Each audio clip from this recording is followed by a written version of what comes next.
but we're pushing through. It's like weirdly dark. You can see a pile of laundry that I haven't folded and put away. It's been a day, but that's okay because we are here with my May reading wrap up. Did I read so much in May? No, clearly I didn't. This video is probably like 6 minutes long. I read 5 books in May. Guys, I'm really trying. I truly am. I don't know why I was like, I'm gonna make a book talk channel and then immediately stopped reading, you know? Like, I just need to pick it up. Pick it up. Anyway, I'll tell you about the books I read because I enjoyed them. They were a good time. I don't know what my problem is. At this point, I'm not even like close to hitting 100 books for the year. Like, I'm gonna be at 75. Okay, anyway, let me tell you about the 5 books I read in the month of May. The first thing I read was The Ashes and the Star-Cursed King by Carissa Broadbent. This is the second book in the Crowns of Nyaxia series, which is a series I started in April, and it is a vampire fantasy romance about this girl who lives in this land where all the vampires live. She's like one of the only humans, and the vampire king has like adopted her as like a foster daughter, and so she like lives at the palace, but she's always in danger because obviously she's a human and everyone else is vampires, so like Danger Town. And so she decides to enter this contest, and the winner of this contest will get to have like one wish essentially, and her wish is going to be to like make herself not in danger anymore. And then romance ensues, and it's really good. I enjoyed the second book. I didn't like it quite as much as the first book, but I still really liked it. I think it's a really solid series. This series is available on KU. I haven't read either of the novellas that are out yet. I know there's 2 novellas in this world, and I'm looking forward to reading those. But like in general, I really like a vampire romance, so this was like right up my alley. And then next, I read Happy Place for my queen, Emily Henry. This came out at the very end of April, but I saved it for, I went on a trip to Nashville this month. I went and saw Taylor Swift. And my cheeks are growing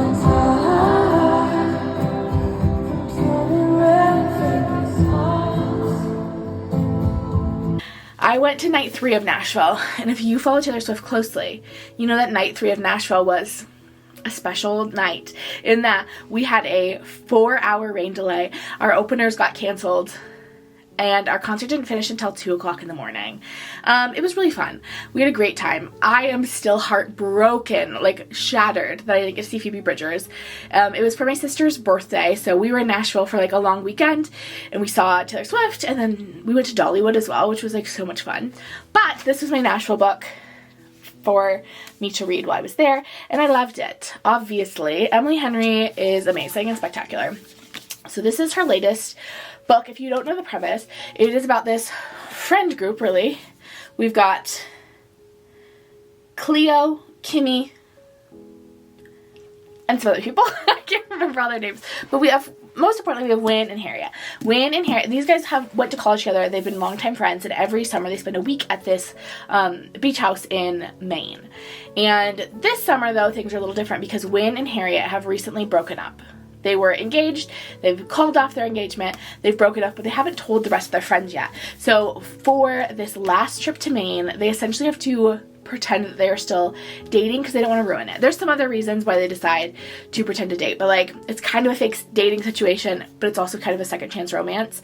And I think this is Emily Henry's best written book. I also don't think this is a romance. What? Look at it, it's so pink. I don't think this is a romance book. I loved it. I thought it was so great. But if you were going into this thinking that you were going to get like a very traditional romance, you're going to be disappointed because that's not what this book is. I hopefully will have a video coming out later this week where I talk a little bit more in depth with spoilers about why I don't think this is a romance book. There's definitely like a romance at the heart, but I feel like this is definitely more like contemporary women's fiction where we're really talking about friendships, we're talking about like internal conflicts, we were talking about like reviving a relationship and not so much about like a falling in love story. Anyway, spectacular, amazing. Emily Henry can have my kidney if she needs it. And then I read, finally, Tomorrow and Tomorrow and Tomorrow by Gabrielle Zevin. I got this book for myself for my birthday last year. I purchased it and I finally read it 9 months later. So, great track record.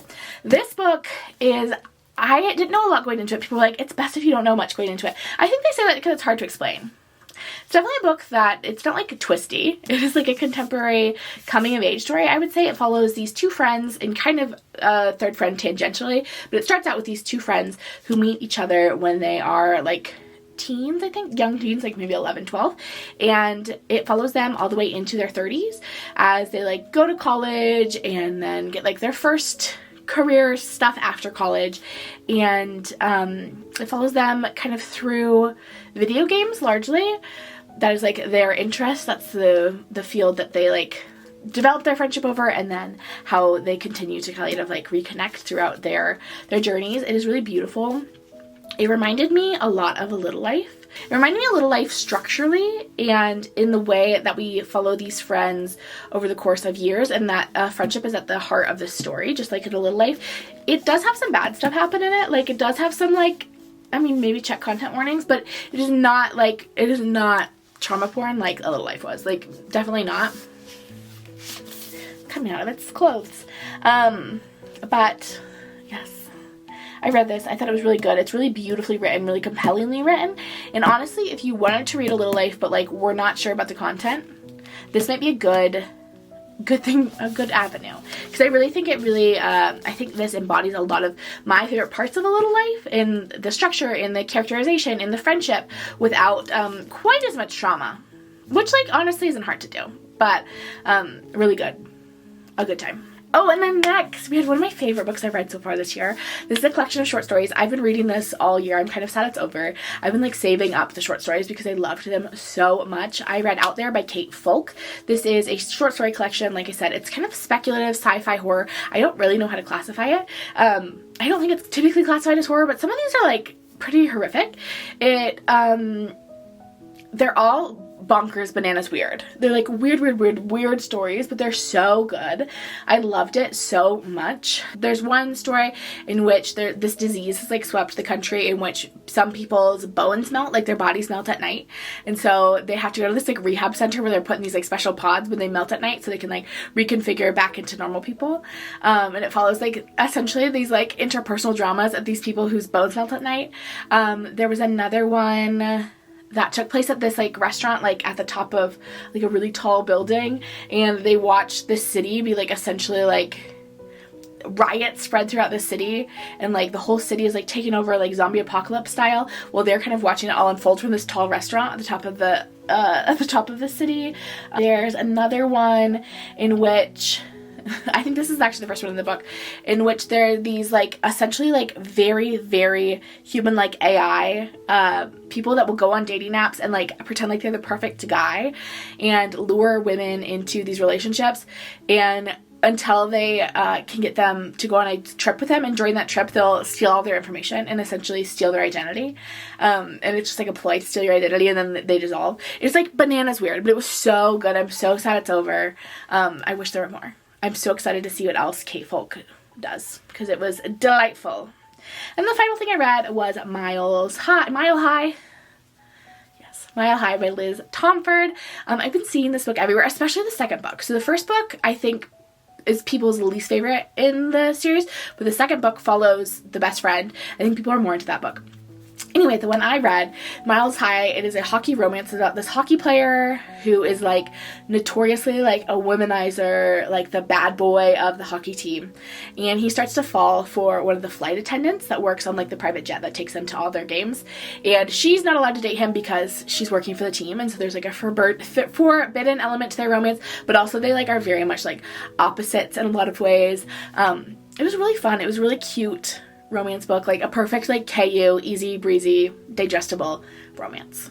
That was it. That's all I read this month. I spent like the last week of May working on Game of Thrones. I haven't read it before, and I decided to like jump into it, and I know like a little bit of spoilers throughout the series, just because like I think if you were like paying attention in like the 2015-ish time when the series was airing, you know stuff. I know there's gonna be dragons at some point. There's not dragons yet, but I know there'll be dragons at some point because, you know, I saw them on the world when they were out.